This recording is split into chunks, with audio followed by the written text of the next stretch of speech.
chers amis de la conférence, je vous en prie, prenez place. Je déclare ouverte la deuxième séance du troisième tour du concours de la conférence. La parole est maintenant à Madame la première secrétaire, Alexandra Boré. Une fois n'est pas coutume, si je prends la parole, si je la prends avant le très attendu et non moins honorable Rachid Madid, c'est parce que j'ai quelque chose de très important à vous dire. Ces mots s'adressent à vous, Vincent. Merci d'être là ce soir, mais je crois que la qualité de ce qu'on a entendu vous fait penser que vous n'avez pas perdu votre temps.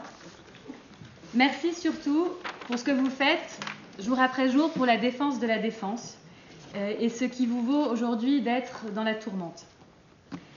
Pour ceux qui ne connaîtraient pas Vincent Nioré, sachez simplement que cet homme, cet avocat, cet ancien secrétaire, mon grand-père, est la personne que le bâtonnier envoie à chaque fois qu'un avocat voit perquisitionner son domicile ou son cabinet.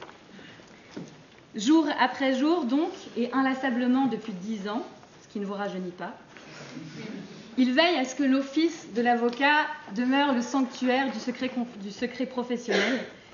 Il veille à ce que les magistrats respectent coûte que coûte les droits de la défense. Il veille à ce qu'ils n'excèdent pas dans leur saisie la procédure en cours et à ce que soit restitué ce qui doit l'être. Vincent Nioré, pour ceux qui ne le connaîtraient pas, c'est votre avocat. Sachez, Vincent, défenseur de la défense, en cette période compliquée, que le soutien que vous porte la conférence est inconditionnel, non moins que son admiration et que son amitié.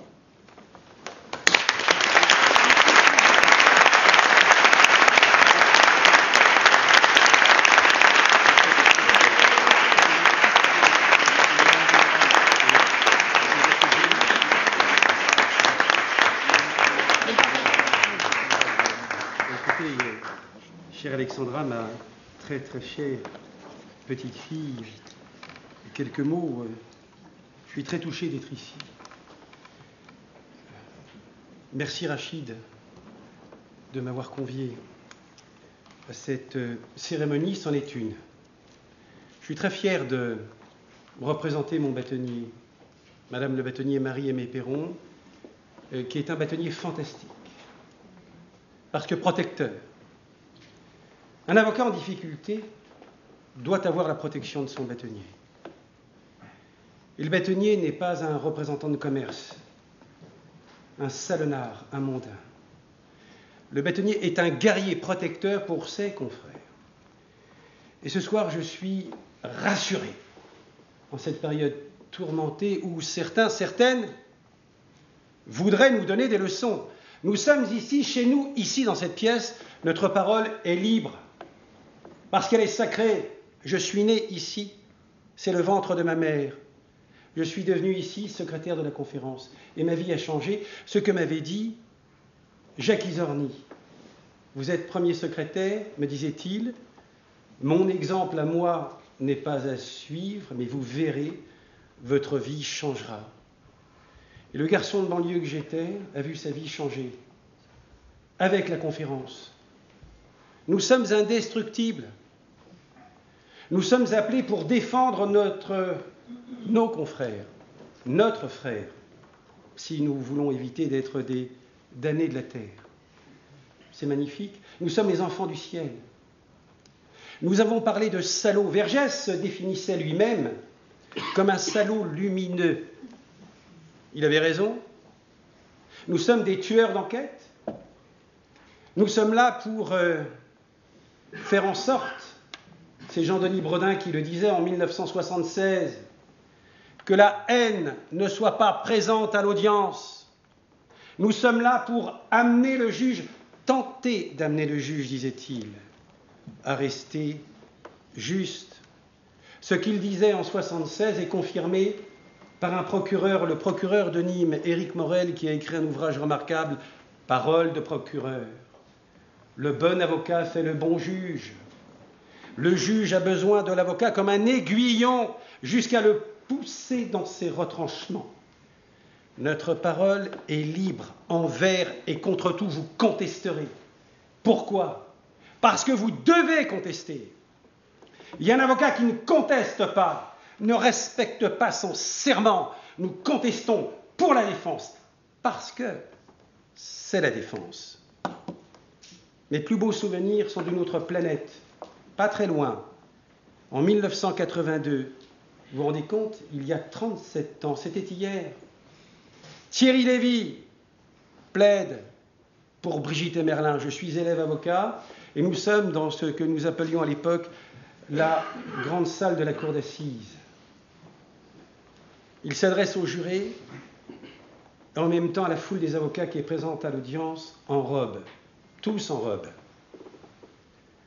Et il s'adresse aux jurés et en même temps à cette foule d'avocats. Il plaide pour Brigitte et Merlin qui a passé une arme au dernier condamné à mort de la République, Philippe Maurice, gracié plus tard. L'avocate est dans le box. Il s'adresse à la foule en disant « Le troupeau l'a déjà condamné. Tout ce qu'il ne faut pas faire, je ne suis pas le juge de mon frère. Je suis le défenseur de mon confrère. Aucun magistrat, quel que soit son grade, sa qualité, ses intentions, n'empêchera jamais notre libre parole. » Merci de m'avoir écouté.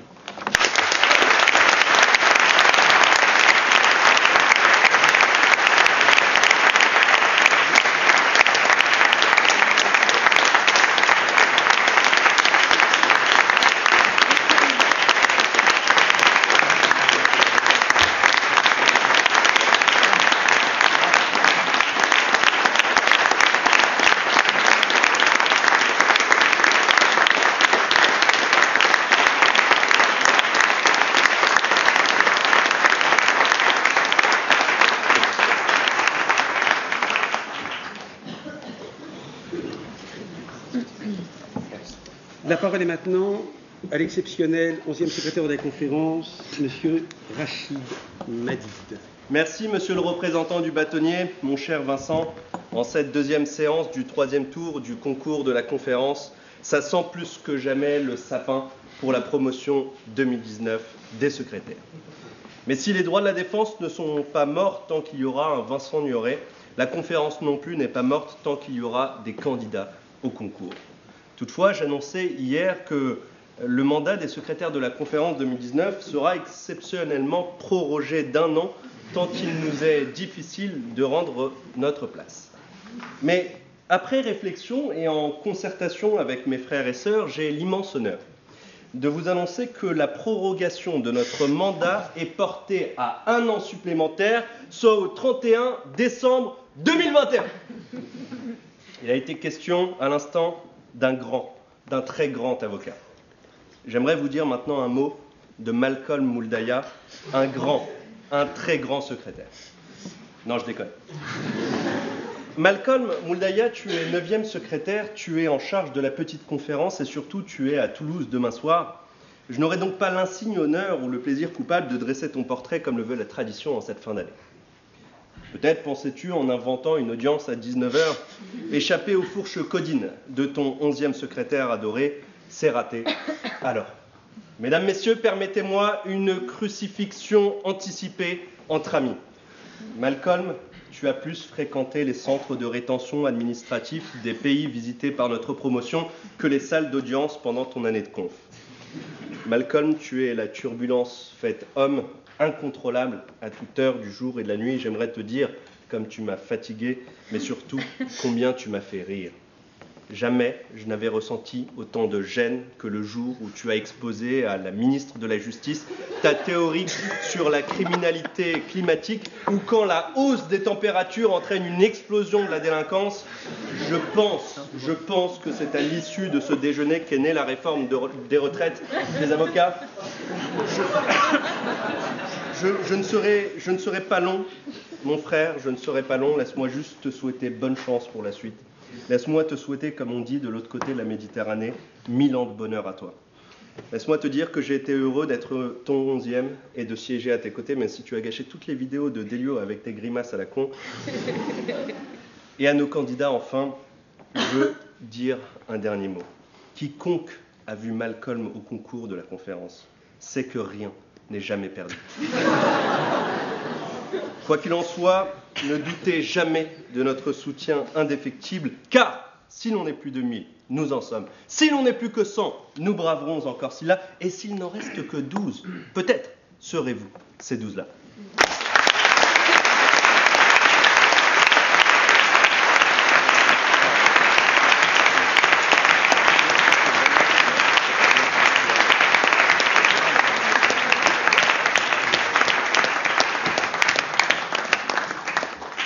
Eh bien, c'est avec beaucoup d'émotion que je déclare close la deuxième séance du troisième tour du concours de la conférence.